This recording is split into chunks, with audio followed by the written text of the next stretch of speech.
campagne électorale bat son plein au Québec et le jour du vote approche. Au-delà des chefs, des programmes, des promesses, chaque parti politique fait campagne autour d'un slogan. Simon Lessard a décidé d'analyser pour nous ces slogans, non pas d'un point de vue politique, mais philosophique. Salut Simon. Alors Antoine. Alors, c'est-tu vraiment encore important là, de nos jours, les slogans? C'est pas une espèce de relique là, d'une époque... Les slogans, comme on dit en marketing. Ah ouais, les slogans! C'est une bonne question, Antoine. Je pense pas que c'est le plus important dans une campagne électorale, mais je pense que ça garde son importance de deux points de vue. D'abord, c'est une sorte de résumé ultra synthétique de l'idée maîtresse, normalement, d'un parti politique. Et aussi, je pense que ça révèle, je dirais, l'inconscient collectif. Si le parti a choisi tel slogan, c'est parce qu'il pense que ça va parler à nos angoisses ou nos aspirations en tant que peuple. On pourra d'ailleurs voir ça dans la chronique de Laurence. Là, cette semaine, elle va parler des émotions suscitées. C'est un début de la rhétorique. Alors, donc, c'est encore important de nos jours et les 5 principaux partis politiques là, en ont tous choisi un. Veux-tu qu'on les passe un après l'autre? Là, je sais pas comment tu prévois faire ça. Je propose de commencer par un premier binôme, c'est-à-dire le slogan de Québec solidaire par rapport au slogan de la CAQ, la Coalition Avenir Québec. J'appelle ça un binôme parce qu'ils se répondent, si je peux dire. Un, c'est principalement l'idée de changement et l'autre, l'idée de continuité. Donc, avec Québec solidaire, Gabriel Nadeau-Dubois et Manon Massé, donc leur slogan, c'est « changer d'air ». Déjà, d'un point de vue esthétique, je pourrais dire que c'est un beau jeu de mots. C'est créatif, c'est nouveau, on pourrait dire. Le message est clair. Donc, l'idée, c'est pas juste de changer de gouvernement, mais ce serait aussi de changer de manière de gouverner, manière de vivre, carrément, peut-être. Évidemment, quand on est dans l'opposition, changer, c'est la base. On propose... Ça fait convenu de changer. C'est ça. On pourrait dire que c'est peut-être de ce point de vue-là l'idée, ironiquement, la moins nouvelle, la plus ancienne, d'être dans l'opposition et de proposer le changement. C'est aussi une idée qu'on pourrait qualifier en philosophie de moderniste, et ça peut être considéré comme péjoratif, dans le sens que derrière cette idée de il faut toujours changer, puis changer, puis changer, c'est comme si le changement devenait un bien en soi. Et ça, c'est peut-être... pas le cas? Non, absolument pas. Le changement, ça dépend pourquoi on change. Donc, il faut dire, dans tout changement, d'une certaine manière, ça présuppose qu'on identifie la chose précise qu'on veut changer pour aller d'un mal à un bien ou d'un bien vers quelque chose de meilleur encore. Évidemment, ici, je ne parle pas de Québec solidaire, c'est-à-dire qu'on ne s'attend pas que dans le slogan, on nous dise tout précisément. Donc, ça va être davantage dans le programme du parti politique. Mais une première réflexion à avoir sur ce thème du changement, c'est que ça implique toujours de préciser qu'est-ce qu'on veut changer et vers quoi on veut changer. Il y a aussi, pour tout changement, on doit c'est pas vrai qu'on part de zéro. Là. Si, par exemple, prenons le cas de Québec solidaire, si Québec solidaire prenait le pouvoir demain, j'imagine que l'Assemblée nationale continuerait de siéger. Il y aurait des choses qui perdureraient dans le temps. Ça, c'est l'autre idée à voir avec le thème du changement, c'est que tout changement implique une continuité. On ne peut pas, à part la création que Dieu seul peut faire, un changement s'appuie toujours sur quelque chose. Si je marche, par exemple, il y a toujours une jambe qui n'est pas en train de bouger, un point d'appui pour que je puisse avancer. Tes enfants, ils grandissent. Mais quand tes enfants grandissent, il y a quelque chose qui demeure. C'est toujours la même personne dont le corps et l'esprit grandissent, si je peux dire, d'une certaine manière. Donc, vraiment, ça implique aussi de bien voir que de proposer un changement trop radical ou total, c'est impossible, ou deux, ça peut même être dangereux dans certains cas. En opposition à... Oui. J'avais une question. Et la flèche dans tout ça? Pourquoi avoir choisi une flèche dans leur pancarte? Encore pour insister sur la direction? Ou... Alors moi, je me suis penché sur les mots, pas sur les images, mais je pense que c'était pour donner une petite touche contemporaine ou l'idée d'aller vers l'avant, puis peut-être une idée de combat, je sais pas. Ici, là, c'est intéressant. De façon intéressante, sur la pancarte là, de Québec solidaire, la flèche, forcément, elle pointe vers la droite. Parce qu'elle remplace elle remplace l'apostrophe, exactement. Un changement vers la droite. Intéressant. Je ne suis pas sûr que c'était volontaire, mais peut-être ça révèle un inconscient. Un changement dans la ponctuation aussi. Oh, OK. Ça sera l'objet d'une autre chronique. Alors, à l'opposition de cette proposition de changement-là qu'on a chez Québec solidaire dans leur slogan, on a presque à l'opposé, cette proposition de la CAQ. Oui, avec François Legault qui a un slogan très bref, continuons. Donc, on peut dire que c'est le plus bref, le plus simple. En soi, il ne dit pas grand-chose. Continuer, mais continuer quoi? Un peu comme pour le changement. OK, changer. Ben, déjà, il y avait changé d'air dans l'autre. C'est vrai. Continuer, encore là, je dirais la même chose que pour le changement. Ça implique de dire qu'est-ce qu'on veut continuer. Ben, c'est son gouvernement majoritaire. C'est ça qu'il veut continuer. Évidemment. Quand on est au gouvernement, encore là, rien de très original. On pense qu'on a fait une bonne job puis qu'il faut continuer. De ce point de vue-là, on peut dire que son slogan est très clair. C'est aussi intéressant. On pourrait dire que c'est à l'opposé du changement un peu anti-moderne. Continuer, c'est quelque chose de l'idée de s'enraciner, qu'on aurait besoin que dans un monde où tout va trop vite, tout est en bousculement, on aurait peut-être besoin de stabilité. Quand il y a des crises, on pense, bon, on vient de traverser une certaine crise sanitaire depuis 2 ans, il y a d'autres crises de guerre ou écologiques, peut-être, d'inflation, exactement. Donc, l'idée d'aller s'enraciner, d'avoir de la stabilité. Donc, ça, c'est intéressant. Sinon, ben, je dirais que de même que avec le changement, hein, c'est pas un bien en soi, continuer. Ben ouais. Donc, il faut vraiment le spécifier. Et aussi, de même que pour le changement, il n'y a pas de continuité sans changement. C'est-à-dire, à moins qu'on soit Dieu, là, un être parfait, c'est vrai que Dieu ou la vérité sont immuables, ne changent pas. Les êtres imparfaits ont souvent besoin de changement pour demeurer, en fait. Donc, même chose, un organisme vivant, ça peut être encore là, notre corps, a besoin de changement pour se renouveler sans cesse. Et donc, un pays, une nation, une ville ou une province a besoin aussi d'un certain changement. À preuve, il y a de bonnes chances que la CAQ soit reconduite là, dans le pouvoir. C'est le plus probable, en effet. Mais malgré ça, le Conseil des ministres risque de changer de visage. Oui.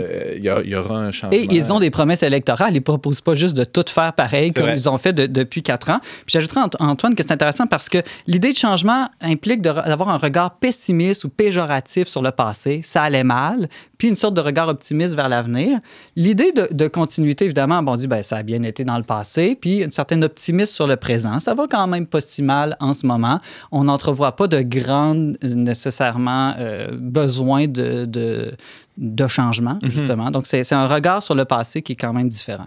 OK. On pourrait également souligner qu'il y a quand même une certaine continuité dans l'histoire des slogans. Alors, on peut se rappeler des grands slogans dans l'histoire du Québec. L'un des plus connus, c'est « Faut que ça change ». C'était le slogan du Parti libéral en 1960, après 15 années du règne de l'Union nationale. Et puis, l'Union nationale qui a fait plus d'une campagne sur le même slogan, laissons Duplessis continuer son œuvre. Donc, à peu près, on retrouve les mêmes thèmes, presque les mêmes mots là, dans les slogans. Le changement dans la continuité dans ce cas-ci. c'est ça. Exactement. Mais comme quoi, les slogans, c'est pas une stratégie marketing très moderne. Je suis pas spécialiste en marketing politique, mais je pense que de plus en plus, les partis n'essaient pas d'avoir des slogans si novateurs parce que ça peut davantage te nuire que de t'aider si tu fais un mauvais choix, en fait.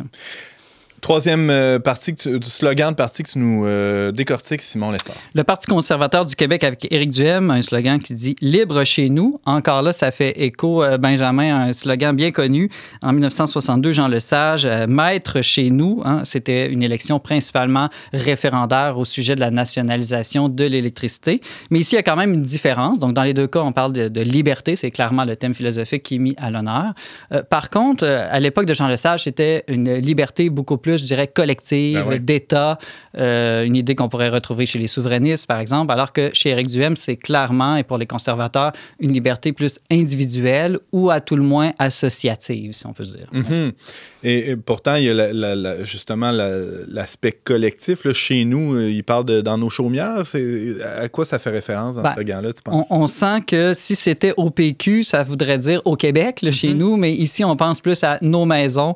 Je pense qu'il ne faut pas se cacher ici qu'il y a une certaine référence au fait que les mesures sanitaires ont affecté même ce qu'on pouvait ou ne pas faire chez nous depuis 2 ans. Donc, je pense que c'est à ça, évidemment, qu'il y a une certaine référence. Oui, c'est une référence assumée. Éric Duhem l'a dit dans certains entretiens. Même dans une entrevue en anglais, il traduisait comme ça, là, « at home », à la maison. Là. C'est vraiment... Ah ouais. Oui, dans son entrevue avec Peterson, en fait, Jordan Peterson. Exactement. Simon, on est en train d'essayer de décortiquer là, les slogans politiques des 5 principaux partis. La question de la liberté mise de l'avant par le PCQ, de quelle liberté on parle et où on devrait parler? Bon, première des choses que j'ai mentionnées, Antoine, c'est qu'il faut bien voir que toutes les libertés sont importantes. Donc, oui, la liberté individuelle est fondamentale dans une démocratie, mais la liberté aussi des familles, des paroisses, des villes, des provinces, etc. Donc, pour être vraiment équilibré, je pense qu'il faut défendre tous les paliers possibles d'indépendance ou d'autonomie, de liberté. L'autre chose aussi, c'est qu'on peut faire une distinction entre la liberté de puis la liberté pour. Donc, dans un cas, la liberté de, c'est de vouloir se libérer de certaines contraintes, libre de pauvreté, libre de taxes peut-être, libre d'intervention de l'État, dans le cas peut-être ici du Parti conservateur. Mais qu'est-ce qu'on va en faire de cette liberté-là? Une liberté pour une des réalisations, pour certaines actions, libre pour fonder une famille, libre pour fonder une entreprise, libre, je sais pas moi, pour acheter une maison. Donc, il faut, pour être complet, je pense qu'il ne suffit pas de dire de quoi on veut se libérer, mais qu'est-ce qu'on veut faire avec cette liberté-là. Et c'est là qu'on peut frapper un mur dans une société qui est rendue tellement pluraliste, diversifiée. On n'arrive plus à dire vraiment ce qu'on devrait en faire de cette liberté-là. On veut laisser à chacun le choix de le faire, mais ça peut mener à un effritement du corps social ou finalement un individualisme exacerbé. Chacun fait ce qu'il veut quand il veut de son bord. C'est ça, une atomisation, alors que la liberté, en tout cas, la vraie, devrait contribuer au bien commun. En tout cas, on peut l'espérer. Oui, et là, on voit bien que, oui, la liberté est un bien en soi. On veut la liberté, mais attention, ce bien de la liberté peut être détourné et s'il vire en un égoïsme, une liberté non pas pour le bien commun, mais pour le mal, ben là, évidemment, la liberté n'est pas toujours bien. Simon Lessard, on est déjà rendu au quatrième parti. Oui, le Parti libéral, avec Dominique Anglade, Votez vrai, avec un sous-titre « Vrais enjeux, vraies solutions ». Bon, personnellement, je trouve que c'est un peu trop long, là, avec le sous-titre. Et puis, c'est pas extrêmement clair, là, personnellement, je trouve. Est-ce que ça voudrait dire qu'il y en a qui votent faux? En tout cas, en démocratie, je pense que si tu vas voter, tout vote est vrai, là, de ce point de vue-là. Est-ce qu'elle prétend aussi que les autres partis ont des faux enjeux, des fausses solutions? En tout cas, tous les partis semblent aborder les mêmes enjeux. Donc, je pense pas que de ce point de vue-là, les partis ont des faux enjeux, évidemment. Et tout parti politique prétend avoir les vraies solutions.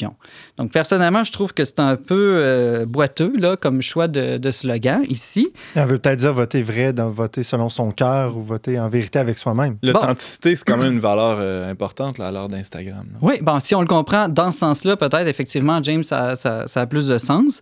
En même temps, elle a appelé récemment au vote stratégique, donc je ne sais pas jusqu'à quel point c'est voter vrai.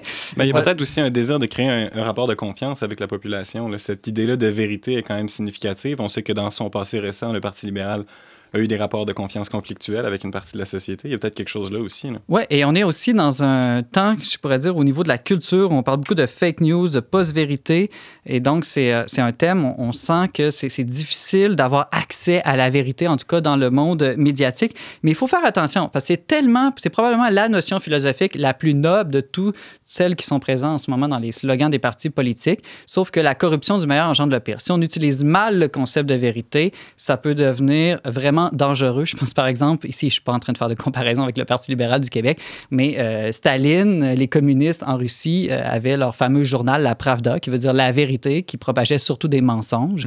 Et donc, il faut faire vraiment attention, attention, quand on utilise ce mot-là.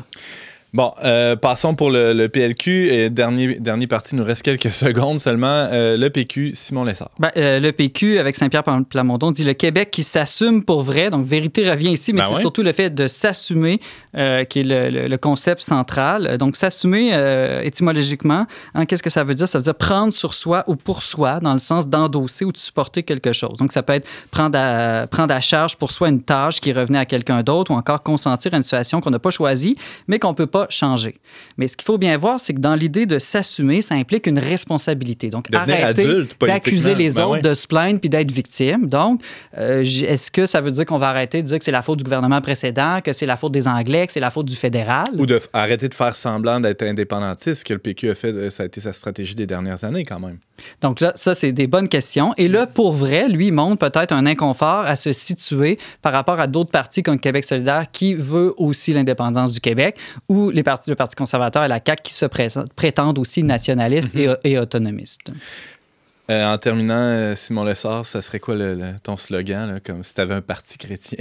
Si j'avais un parti chrétien, il y a plein de slogans. Là. Si t'es communiste, tu peux dire ils avaient tout en commun. Si t'es libertarien, là où est l'esprit du Seigneur, là est la liberté. Ou si t'es fédéraliste, ce que Dieu a uni, que l'homme ne le sépare pas. Ah, ça c'est c'est mal bon. commun. Ça. Mais en tant que catholique, moi, en fait, j'aime beaucoup Jean-Paul II qui parlait de bâtir la civilisation de l'amour. Sauf que ça pourrait sonner un peu quétaine Ben ouais. là, Ça sonne un dans peu un slogan. Mais je pense que comme catholique, il faudrait que le bien commun et la finalité de la cité, du vivre ensemble, soient présents. Et puis moi, j'ai pensé à une phrase de Saint Paul dans Philippiens, « Citoyen des cieux ». Être citoyen des cieux, ça montre ce pourquoi on est sur Terre. On est sur Terre ensemble, mais dans un but qui est d'aller au ciel.